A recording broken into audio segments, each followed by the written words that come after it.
अनाहत चक्र सिद्ध करने पर घर में खुशियां प्राप्त होती है, अष्ट सिद्धियां और नवनिधियां और धन धान्य संपन्न हो जाता है। इसलिए हमें इस चक्र को सिद्ध करना परम आवश्यक है। देखो, यहाँ तक मैंने बताया, यहाँ तक सिद्धियां प्राप्त होती है। ये अनाहत चक्र में मूलाधार, स्वाधिष्ठान, मणिपुर और अनाहत और विशुद्ध चक्र तक अष्ट सिद्धियां। कौन सी सिद्धियां? ऊपर का क्षेत्र है आध्यात्मिक मोक्ष प्राप्त करने का, ये क्षेत्र, और ये क्षेत्र मोक्ष प्राप्त। लेकिन ये क्षेत्र जो है यहाँ तक विशुद्ध चक्र तक जो है वो सिद्धियां प्राप्त करने का क्षेत्र है, निधियां प्राप्त करने का क्षेत्र है। इससे घर में खुशहाली होती है, धन धान्य संपन्न हो जाता है। घर लक्ष्मीपति, जो इसकी साधना करता है वह लक्ष्मीपति बन जाता है। भाई, ये अनाहत चक्र का क्षेत्र गोल है और इसमें सूर्य की किरणें भी पड़ती है, चंद्र का क्षेत्र भी है। ये जिस समय माँ के चरण कमल अनाहत चक्र में पड़ते हैं उस समय में ऐसा उसका प्रकाश, उसकी आभा, उसका आभा मंडल इतना प्रसारित होता है मानो करोड़ों करोड़ सूर्य चमक रहे हैं, करोड़ों चंद्र चमक रहे हैं। ऐसी माँ की आभा अनाहत विशुद्ध चक्र में होती है। ये विशुद्ध चक्र इसलिए कहलाता है, इसमें 16 नाड़ियाँ प्रसारित होती, पूरे शरीर में जाती है और विद्युत का, ईथर नाम की विद्युत का प्रकाश फैलता है उसमें, और शौर्यवान बनता है आदमी, ज्ञानवान बनता है आदमी, लक्ष्मीपति बनता आदमी। यहाँ 3 देवियों का व्यास आवास है, लक्ष्मी, सरस्वती और काली माँ का। इन तीनों के भी मंत्र जपने पड़ते हैं। हठ योग की क्रिया करने पर भी ये सिद्ध हो जाता है। जैसे 3 बंध हैं, मूल बंध, ये उड़ियान बंध और ये जालंधर बंध। ये 3 बंध एक साथ हो जाते हैं ना, तो ये चक्र अपना आप सिद्ध हो जाता है। इसमें लिखा है ना विशुद्ध। विशुद्ध का मतलब शुद्ध होता है। क्या होता है? इसका शोधन होता है, इसका परिष्कार होता है, इसका सालन होता है। इस चक्र को मंत्रों से धोया जाता है और मंत्र से ये परम पवित्र जो है चक्र बन जाता है। इसलिए इसको शुद्ध करना परम आवश्यक है। इसको सिद्ध करने के लिए हमें ये 3 मूल बंध एक साथ लगाने पड़ते। 3 बंध बताए, शरीर में 3 बंध हैं। ये मूलाधार में मूल बंध और यहाँ जो है उड़ियान बंध और ये यहाँ पर जालंधर बंध। देखो मूल बंध कैसा है, जोर से यूं बैठ जाओ, हाथ यहाँ रख दो और जोर से गुदा को ऊपर खींचो। ये गुदा को ऊपर खींचो, ये मूल बंध कहलाता है। और उड़ियान बंध कौन सा है? हाथ तो यही रखोगे, लेकिन आपका पेट है वो ठेठ रीढ़ की हड्डी के चिपक जाएगा ही। ये है उड़ियान बंध। और अब जालंधर बंध ये है। जालंधर बंध में क्या करते हैं, दोनों बंध साथ लगे हुए रहते हैं, छोड़ते नहीं है। मूल बंध, जालंधर बंध लगे हुए रहेंगे। और फिर तीसरा ये छाती तो ऐसे निकली हुई रहेगी और ये ठोड़ी ये कूप में है ना, कंठ कूप में लग जाए। ये 3 बंध शास्त्रों में लिखा, भाई मैं नहीं कह रहा हूँ और मेरा भी अनुभव है, मैं रोज करता हूँ। देखो ये 3 बंध एक साथ लग जाने से अपने आप ये जो है चक्र सिद्ध हो जाता है। इसका छेदन हो जाता है, इसका भेदन हो जाता है, इसका परिष्कार हो जाता है, इसका सालन हो जाता है, थुप जाता है ये चक्र। ये 3 जो है बंध एक साथ ही लगाने पड़ते हैं। इसको हठ योग की क्रिया भी कहते हैं। और देखो एक छोटी सी चीज है, आप ऐसे बैठ जाए पद्मासन लगा करके, पद्मासन लगा कर बैठे, आपकी रीढ़ की हड्डी 90 डिग्री के कोण में बिल्कुल सीधी होनी चाहिए और आंखें बंद कर लेना चाहिए और समाधि की तरह ये ऐसे ये मुद्राएं और फिर ऐसे बैठ जाए और फिर समाधि की तरह बिल्कुल शरीर को ढीला छोड़ दो और ढीला छोड़ करके आपका ध्यान ये विशुद्ध चक्र में होना चाहिए। और देखो कभी यूँ हो जाता, कभी यूँ हो जाता। जब आधा घंटे बैठते हैं तो कभी यूं हो जाता, कभी यूं, कभी यूं। आपका ध्यान तो इसमें होना चाहिए कि मेरी गर्दन किधर झुकी है, इधर झुकी है, उधर। इस प्रकार इस गर्दन का मैं विशुद्ध चक्र में ध्यान करने पर यह चक्र कहते हैं कि अपने आप शुद्ध होता। विशुद्ध का मतलब है शुद्ध, पवित्र, पावन, पुनीत, अबोध। राजस्थानी भाषा में कहते हैं वो अपना आप सिद्ध हो जाता। ये दूसरी क्रिया। और तीसरी क्रिया है ये आंखें हैं। आप पद्मासन में बैठ गए और उसके बाद में आंखें यूं घुमाओ इस तरफ, फिर आंखें यूं इस तरफ घुमाओ, फिर देखो आपका ध्यान यूं भ्रुकुटी में, किस में लग जाए, भ्रुकुटी में, और फिर आपका ध्यान यूं। तो इस प्रकार ये आंखों को इस तरफ ऊपर भ्रुकुटी में लगाने से भी कहते हैं, शास्त्रों में लिखा हुआ है, मैं तो रोज करता हूँ, ये चक्र जो है अपने आप ही सिद्ध, कोई दूसरी प्रक्रिया करने की आवश्यकता नहीं है, ये विशुद्ध है। सारे शरीर में अगर आप सिद्धियां प्राप्त करना चाहते हैं, भाई कुंडली का दो उद्देश्य, एक तो सिद्धियां प्राप्त करना और दूसरा उद्देश्य मोक्ष प्राप्त करना, तो यहाँ तक तो सब सिद्धियां मिल जाती। कौन सी सिद्धियां? अणिमा, गरिमा, लघिमा, दीर्घमा, ईशिताय, वशिताय, सब वश हो जाते। ईशिताय का मतलब ईश्वर के समान बन जाते हैं। वशिताय का मतलब सभी लोग जन जन वशीभूत हो जाते हैं। अणिमा बिल्कुल अणु के समान शरीर, जब हनुमान जी गए थे ना लंका में तो मच्छर के समान रूप धारण कर लिया था ना। तो ये सिद्धियां है, ये सिद्धियां प्राप्त होती है किसको प्राप्त करने से? इसको सिद्ध करने से। ये क्या है? विशुद्ध चक्र। कौन सा चक्र? विशुद्ध चक्र तक सिद्धियां प्राप्त होती है। और ऊपर के क्षेत्र में ये आज्ञा चक्र और ये चक्र है, इसमें जो मोक्ष प्राप्त होता है। तो भाई अपन को लौकिक लोग हैं, आप साधना कर रहे हो, आपकी इच्छा है कि हमें सिद्धियां प्राप्त हो, तो आपको ये चक्र सिद्ध करना चाहिए। इस चक्र को सिद्ध करने से सिद्धियां प्राप्त होती है। इसमें 3 मंत्र भी बताता हूं मैं आपको, उन मंत्रों का भी आप जाप करो। क्या करो? जाप करिए। देखो इसमें बेकरी, ये जो विशुद्ध चक्र है इसमें बेकरी वाणी है, 4 वाणी है ना। कौन सी? परावाणी, मूलाधार में परावाणी।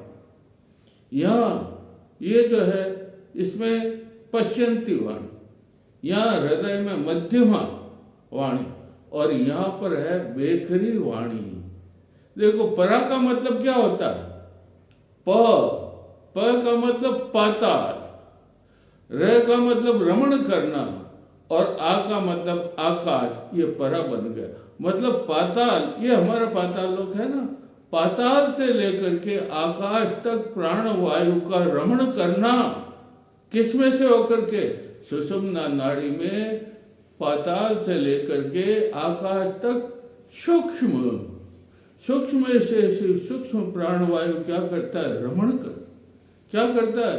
रमण करता है। तो ये परानाड़ी है।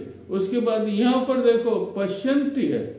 पश्यंती का मतलब ये होता है दृष्टि ऐसी खुल जाती है कि शरीर के सूक्ष्म दृश्य भी दिखाई देते हैं और बाहर के दृश्य भी, इसलिए इसे पश्यंती कहते हैं। मध्यमा यहाँ, और यहाँ बेकरी मतलब जब ये सिद्ध हो जाता है। कौन सा?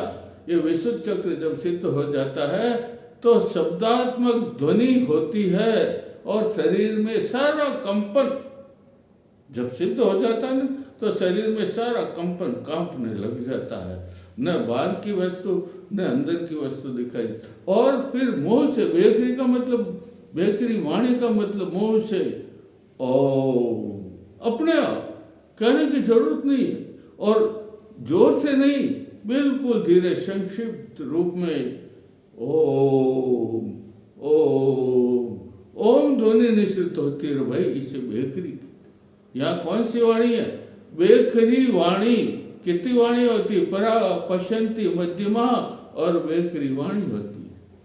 ये कोष भी है, 4 कोष।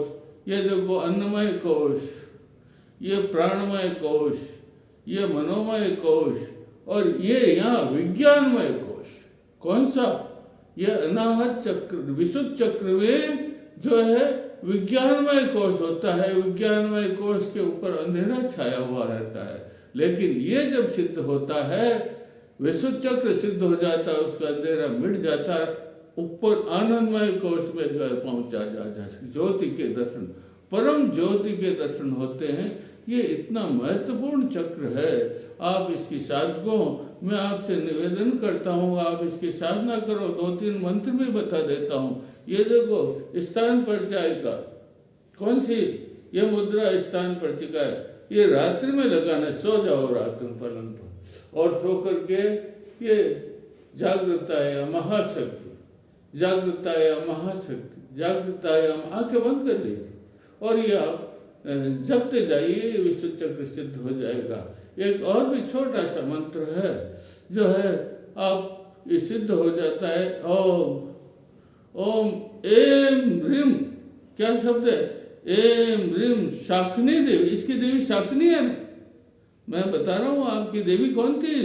प्रत्येक चक्र की देवी होती है, इस प्रकार उसकी देवी शाकिनी है।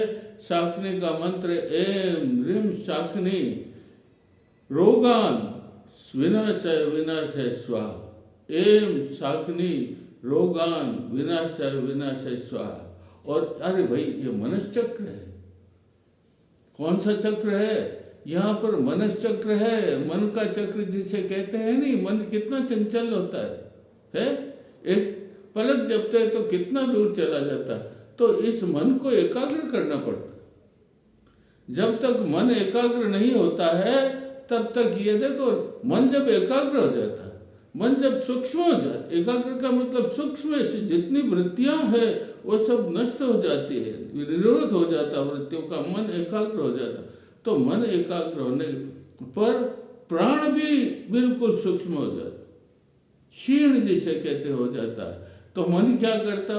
प्राण के घोड़े पर बैठ करके, और मैंने 3 भूमियां हैं।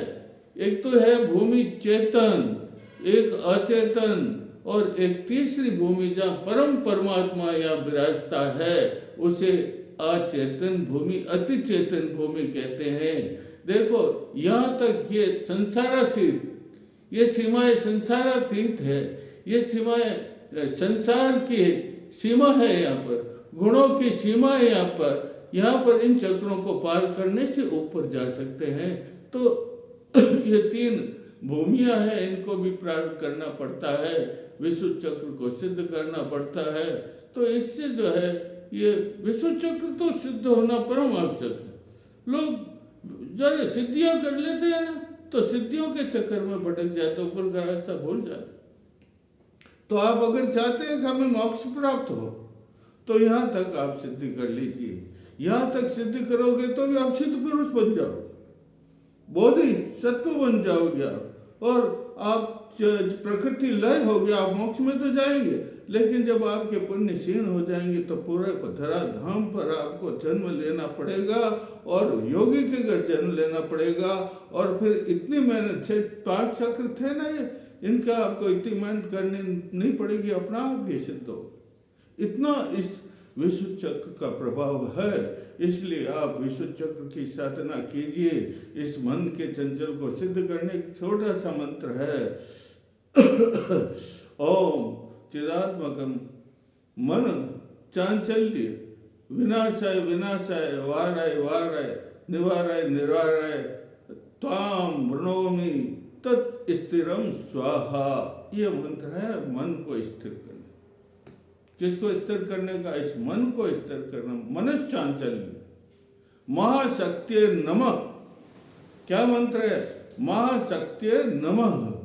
और महाशक्ति नमः, उसके बाद में मनस चंचल्य, मनस चांचल्य ये है। और फिर इसको देखो, एक बार विनाशय बोलिए, दूसरी बार विनाशय फिर बोलिए, फिर निवारय निवारय 2 बार बोलिए, और फिर वारे वारे 2 बार बोलिए, फिर त्वाम प्रणोमि, और फिर तत् स्थिरम स्वाहा कुरकुर स्वाहा। ये मंत्र है। इसका मन फिर चंचल होता है। मन तो कितना चंचल, जब तक आप मन की चंचलता नहीं मिटाएंगे, तब आप न तो ध्यान कर सकते हैं, न धारणा कर सकते हैं, न आपकी समाधि लग सकती है, न आप जो उच्च स्तर पर पहुंच सकते हैं। ये तो इस मन की चांचल्यता खत्म करने के लिए आप इस मंत्र का प्रयोग कीजिए। ये मंत्र है महाशक्ति नमः। मन चांचल्य, और उसके बाद में विनाशाय विनाशाय, और उसके बाद में वाराय वाराय, उसके बाद में निवाराय निवाराय, और उसके बाद में त्वाम प्रणौमि, और उसके बाद में तत् और स्थिरम कुरकुर स्वाहा। ये मंत्र बहुत जरूरी। इस मंत्र की आप साधना करें तो आप जब विशुद्ध चक्र के अंदर बैठेंगे साधना करने के लिए, तो आपका मन इधर उधर न भटकेगा और आपका विशुद्ध चक्र सिद्ध हो जाएगा। जब विशुद्ध चक्र सिद्ध हो जाएगा तो आप कभी कोविद बन जाएंगे, आप ज्ञानवान बन जाएंगे। जितना भी ज्ञान है वो सब आपको प्राप्त हो जाएगा। आप धन धान्य संपन्न हो जाओगे, आप लक्ष्मीपति बन जाओगे और अष्ट लक्ष्मियाँ आपको प्राप्त होगी। कौन सी अष्ट लक्ष्मियाँ? आद्य लक्ष्मी नमः, विद्या लक्ष्मी नमः, सौभाग्य लक्ष्मी नमः, सिद्ध लक्ष्मी नमः, सत्य लक्ष्मी नमः, योग लक्ष्मी नमः, भोग लक्ष्मी नमः। ये सब जो लक्ष्मियाँ अपने आप आपके घर आकर के निवास करें, और जहाँ पर लक्ष्मी का निवास होता है वो तो संसार में पूजित होता ही है भाई, है। तो आप, मेरा कहना है, आप इस विशुद्ध चक्र को सिद्ध करो, और सिद्ध करने से आपको सब संपत्ति, आप घर में सुख संपत्ति होगी, सुख शांति होगी, और सब लोग आपकी पूजा करेंगे, आप वंदन करेंगे, आपकी स्तुति करेंगे। बोली कुंडली माता की जय।